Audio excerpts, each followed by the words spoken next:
This is CGTN, China Global Television Network.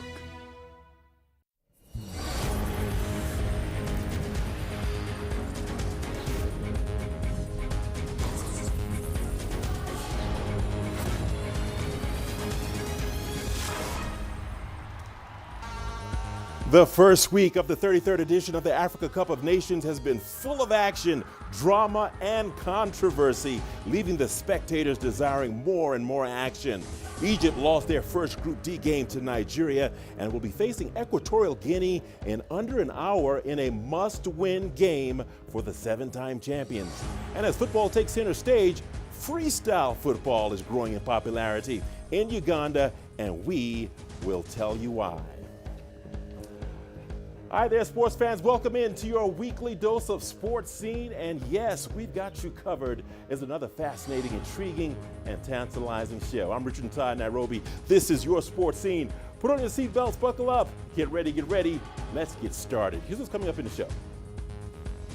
Also to come on the show tonight, we'll tell you the story of how Nigerian polo officials intend to popularize the sport in the West African country.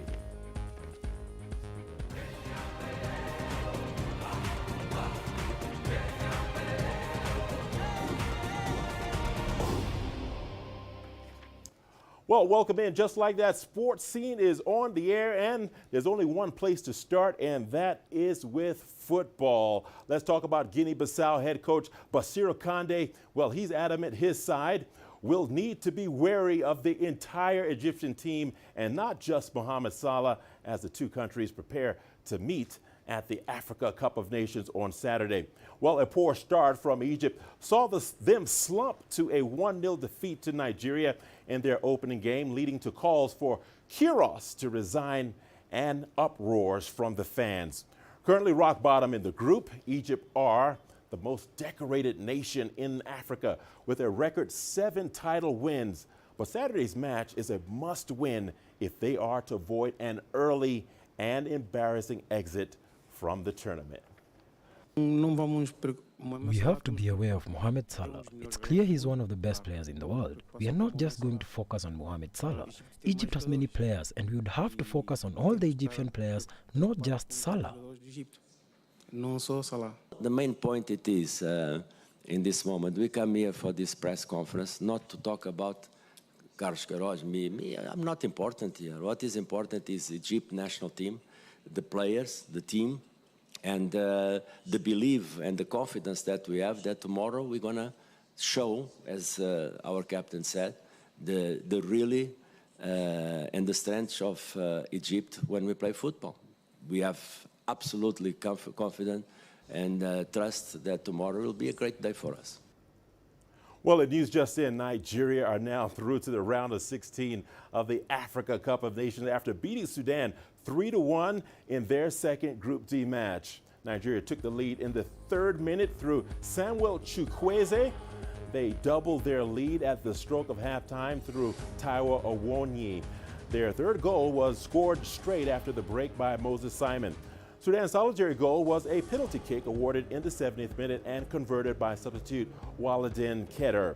Nigeria now is top of Group D with, you guessed it, 6 points. Well, the global pandemic has restricted the number of traveling fans to Cameroon for the AFCON, and even for home fans, strict protocols have kept many away from the stadiums. However, this has done little to kill the tournament interest, with supporters across Africa erupting with joy, agony, and sometimes disbelief as their action unfolds in Cameroon. CGTN's Susan Wangeli has this story. Let's take a look. The 34th AFCON drew large gatherings across major cities and towns of the 24 nations, competing as thousands took to the streets to cheer their teams. After a year-long delay and uncertainty as the continent battles the coronavirus pandemic, the kickoff of the Cameroon 2021 finals has united Africa. Liverpool star Sadio Mane's 97th minute winner for Senegal in their Group B opener over Zimbabwe sparked wild celebrations in Dakar. Conakry also went bananas after the national elephants of Guinea beat Malawi 1-0 in the same group before they held Senegal 0-0 in the second game. We are so happy. The game was complicated, but we still won 1-0. The players could have scored more goals, but I don't think we should be in a rush. They'll do better in the next matches. People are afraid of Senegal, but I think we have to be calm and take it game by game. As one of the favorites of the competition, Senegal has realized that the AFCON will be very complicated and that there will certainly be a lot of surprises. We have also noticed that there is a lot of talent at the competition. Looking at the match against Zimbabwe, I still wonder if Senegal have the capacity to go to the finals and win the trophy. We have to realize that there is no team that is weak. We just have to be serious with all the matches in order to win the cup. As some cities parted through the night in the opening week of the AFCON, others endured the agony of defeat. In Cairo, thousands of fans of record 7-time tournament winners Egypt went home crushed after their team lost 1-0 to Nigeria in the Group D opener. But panic has not set in yet, as the passionate supporters hope the Pharaohs will bounce back against Sudan and Guinea-Bissau and advance to the last 16. We've lost our first matches at the AFCON before. It's not a big deal. In 1986, we lost the first match but won the title. We will advance to the knockouts. I'm not worried because we have chances as runners-up or even as the best third team in the group. The opening week of the Cameroon 2021 finals has served drama, controversy, as well as both brilliant and dull football. But one thing is not in doubt. The AFCON's place in the hearts of football fans across Africa is assured. Susan Mungeli, CGTN. All right, the opening week of AFCON was truly exciting. And for more on the African Cup of Nations, we are joined by Nta, head of sports at Cameroon Radio, who is in Yaoundé. Nta, welcome to a sports scene. Thank you for joining us. So much to get into. But first, let's talk about Cameroon. They sort of hit their stride, scoring many goals, 4 goals to be exact, from Vincent Aboubakar. What is responsible for Cameroon's success, from your opinion? Well, I think the coach Antonio Conceição, has kept together a tight group. The fact that they've been able to try different game plans in the last 12 months, Cameroon has played from a 3-5-2 to a 4-4-2 and a 4-3-3. So this team is able to adapt to whatever opposition they have. But I think we also have a really talented midfield, a crux of just hungry players who want to have something great in this tournament. Finally, the team is clicking into gear. There is also the home support. But I do feel that the coordination from within the midfield and also the leadership that Vincent Aboubakar brings into the team, he's just one of 7 players who've won the AFCON in this team, and he understands what is needed to win. And I do feel that that's what's helping out the team at the moment. All right, let's talk about Ghana. Ghana seems to be on shaky ground. Are we expecting upsets here in the Africa Cup of Nations? Of course, I mean, there have been some upsets. You have Sierra Leone, who played a goalless draw with Algeria. We had Mali overpowering Tunisia 1-0. But, I mean, that's a very, very complex group C in there. You have Ghana, who must beat Comoros. But Comoros, I mean, they've showed a lot of grit. They've played with a lot of resilience. They've showed some heart. And they are really tough sides to beat. I mean, they combine pretty well on the pitch. I just feel that the issue with them is the inexperience. But seeing how well they performed yesterday, losing to Tunisia 2-0 in really, I mean, in a very tight contest.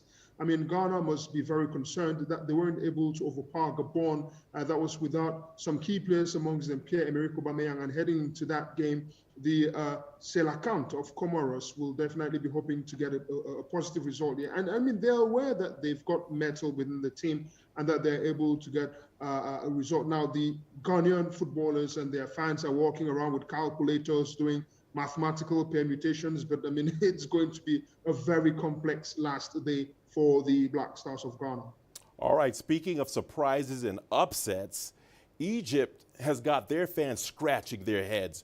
Do you think Egypt will make it to the next round? From your perspective, how do you see it? No, I mean, they lost to Nigeria. The Nigerian side is a supremely talented squad. I mean, look at all the compartments of the game. They've got really incredible players. The loss to Nigeria doesn't in any way cancel the strength of this Egyptian team. They have Mohamed Salah. They have a couple of other good players, El Neni, who can come in there and do something positive. And they're playing against Guinea-Bissau. I do feel that they've got really a really good squad. The only real test that they had in this group on paper, because I mean on the pitch it could be different, it was Nigeria and the loss to Nigeria. It will really be incredible. It will be fascinating to see Egypt not go through, but I do not think this is something that's possible at the moment. All right, you think that's not possible. Okay, I have one more question, if you would indulge me, and that's about Johnny Sikwazwe. Now, he's in the news for all the wrong reasons. Do you think this particular referee will ever officiate again? Well, I mean, it's a very difficult situation to tell, but context is very important. Listen, this was an early kickoff game, 2 p.m. in Limbe, Coastal City, where the temperatures often hit 28, 30 degrees Celsius. After the game, there were reports that he was rushed to the hospital because he suffered a heat stroke.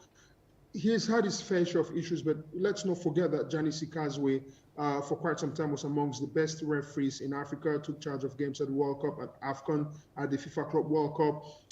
This is not the first time that we're having such a scenario. I don't think it's all right to throw him under the bus.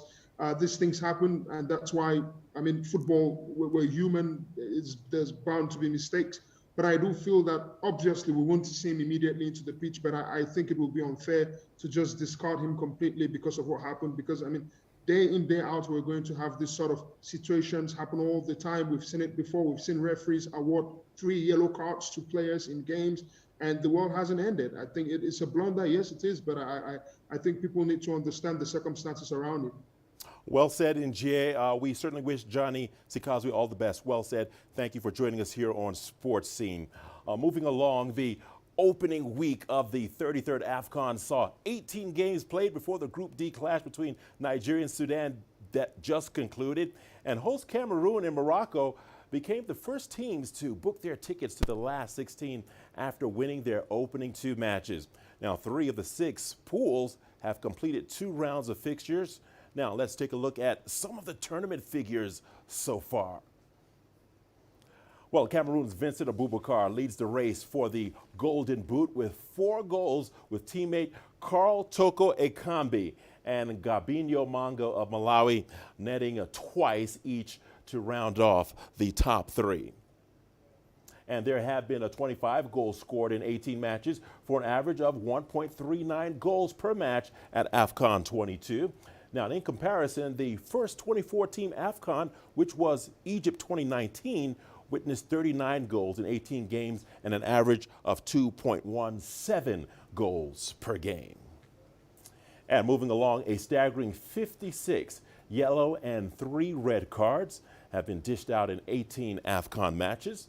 Ghana's Benjamin Nta was shown red after the final whistle for punching a Gabon player in their Group C encounter that ended 1-1. And let's talk about the best attack. Host Cameroon have the best attack so far with 10 goals and an average ball possession of 57% in their opening 2 games. Ethiopia, on the other hand, have the worst defense, conceding 5 goals in 2 games with an average possession of 44%. Well, this is Sports Scene. Don't go away. Much more to come. Here's what's ahead.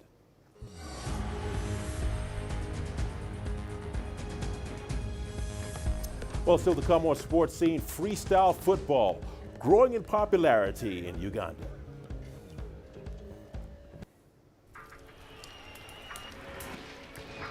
So this is it. I'm just about to be shot. It's a little tense here. Bottles are being thrown as they do so. There are about 3 critical bridges here in Malawi. That's one of them. We're going to cross that bridge. As you can see behind me, police forces who are replying with gas. Gas just came in. Tear gas, so it's all begun now. Divisions leading the charge into West Mosul have brought us here. Just got to be careful here with some gunshots. This is where most of the fighting has been concentrated. Is the front line now after 9 days of fighting? We're about 2 to 3 kilometers from the front clear line. view of this front line position. The greatest journeys, the greatest sights, the greatest adventures. Here in Nta, this weir allows the locals to walk on water. We're far more than just TV news. We're your passport to the wonders of Africa. To bring you stories of struggle, survival and hope.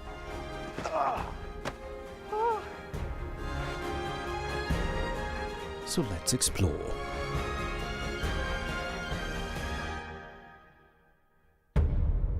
CGTN. See the difference.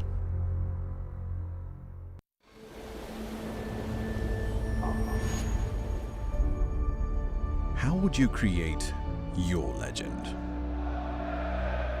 On the fields, on the tracks, in the arenas of Africa. Were you born to be a player? Could this moment be yours?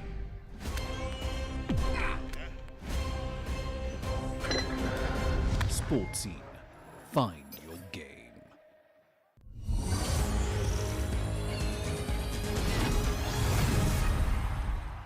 Welcome back. The action continues on Sports Scene.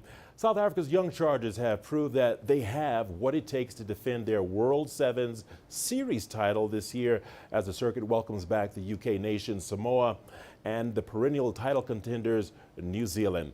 The Blitzboks are looking forward to the opportunity to test themselves in what promises to be a blockbuster season. CGTN CS Duplessis has more. A new look South Africa started off the 2021-2022 World Sevens Series in style with back-to-back titles. The reigning World Series champions are now hoping to kick on from their success in Dubai into the remainder of a grueling calendar that includes 8 tournaments, the Commonwealth Games and the World Cup. We would like to keep that success and momentum going into Spain, but we know that coming off a successful tournament is always difficult to keep that focus and not get complacent, and I think that will definitely be the one thing that we will address in our preparations for Spain, is to make sure that we're ready to start and do the hard work all over again. The Springbok Sevens have a young squad with exciting players who will not need any extra motivation when the series resumes with a full roster of teams, according to the Blitzboks skipper Siviwe Soizvapi.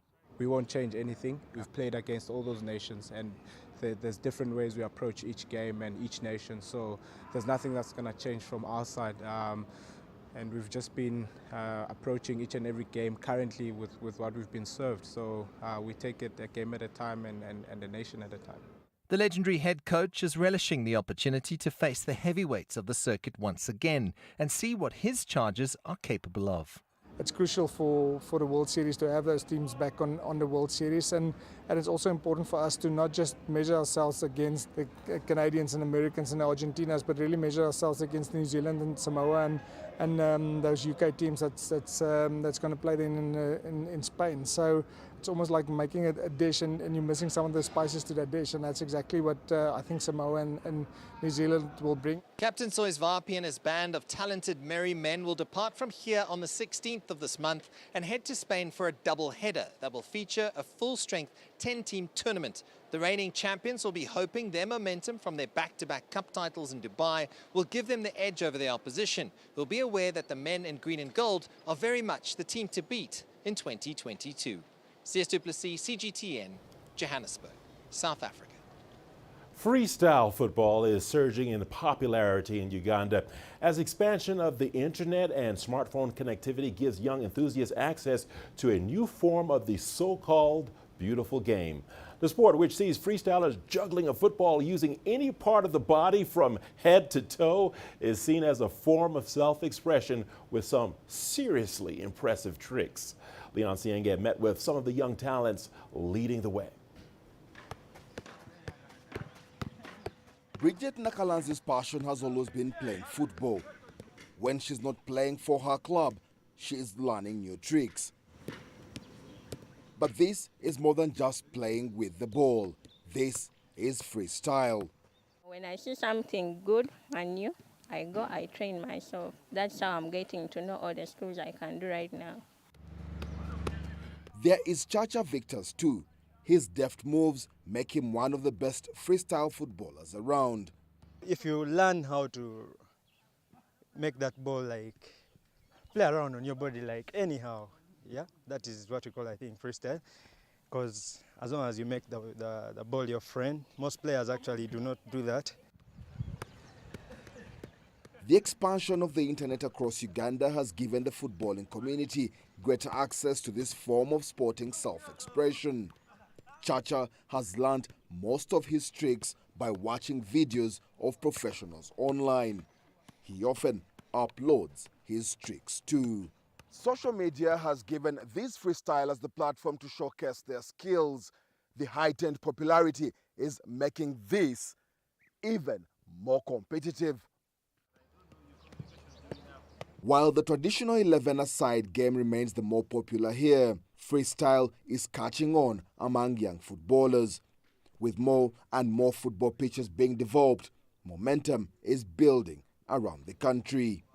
There are very many freestylers out there in Uganda, very many youths who cannot be part of 11-a-side or foot or beach soccer, but are freestylers, and they're talented. You'll be amused what you will find out when you maybe call upon freestylers. These football tricksters have big aspirations. They want to break through, not just as the country's best, but also Africa's. For that, they're going to need a full bag of tricks. Leon Senyange, CGTN, Kampala, Uganda. Around the world, female boxing referees are not a common sight. Helen Nta is Tanzania's first and only female boxing referee who officiates men's matches. She dreams of taking her work international and normalizing having women in traditionally male sports. CGTN's Isaac Lacondo has more. Helen Nta spent 9 years as a professional boxer before becoming a referee in the sport. In her career as a champion boxer, she won all 14 of her matches before deciding to take on a new challenge. She recalls officiating her first ever match where her confidence, she says, played a large part in gaining respect in a male-dominated sport. The audience was baffled. Why would a woman officiate this match? And she doesn't even look intimidating. Can she be strong? A difficult scenario ensued that would have resulted in any other referee stepping aside, but I controlled the situation and successfully concluded my work. Helen has officiated more than 10 matches, including World Boxing Federation fights featuring Hassan Mwakinyo, Africa's #1 super welterweight boxer. However, despite such milestones, she says it might take a while before being a female boxing referee is a financially rewarding endeavor. In refereeing, there is still a challenge when it comes to pay. I can't lie. I can't say that we are paid well. No, pay is meager compared to the work we do. We work hard and earn little, but we're grateful even for that. Figures on the exact number of female boxing referees around the world are hard to come by. Helen says she's only laid eyes on a handful of referees around the East African region, attesting to their low numbers. For decades, sports have been heavily dominated by men. It's only last year that the Olympic Games had women make up 49% of all athletes. Some sportswomen like Helen believe that increased financial incentives may be the key to increasing women's participation in sports. Helen's longtime trainer and sparring partner says African traditions have contributed to keeping many women on the continent out of occupations such as refereeing.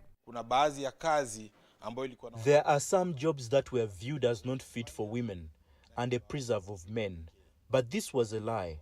As days go on and with the world changing, we now see women with higher education levels and sportswomen with even greater abilities than their male counterparts. Helen dreams of officiating major bouts on the African continent and elsewhere around the world. She also wants to see referees in her favorite sport. To do that, she's passing on her knowledge to the next generation of sportswomen. Isaac Lukando, CGTN, Dar es Salaam. We cross over to West Africa, where polo officials in Nigeria are calling for more investments from the wealthy in the country to enable more people to participate in the game. The sport is currently played mostly by the rich in Nigeria, and CGTN's Tessa McKende has more.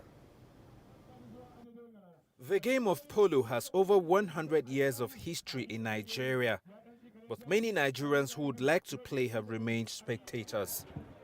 They complain the game has remained one for the wealthy. I take care of horses as I can't afford any. I do this with the hope that someday the owners would allow me to use them to play polo. It's a game I admire so much, but have not been privileged to play because I don't own a horse. Polo is a game I admire so much, but honestly, if you don't have money, you can't play it. Even if you're given the horses for free, their maintenance is difficult and expensive, from their feeding, medication and general upkeep. Polo tournaments are few in number compared to sports like football and basketball. The game has significant barriers to entry in terms of its costs.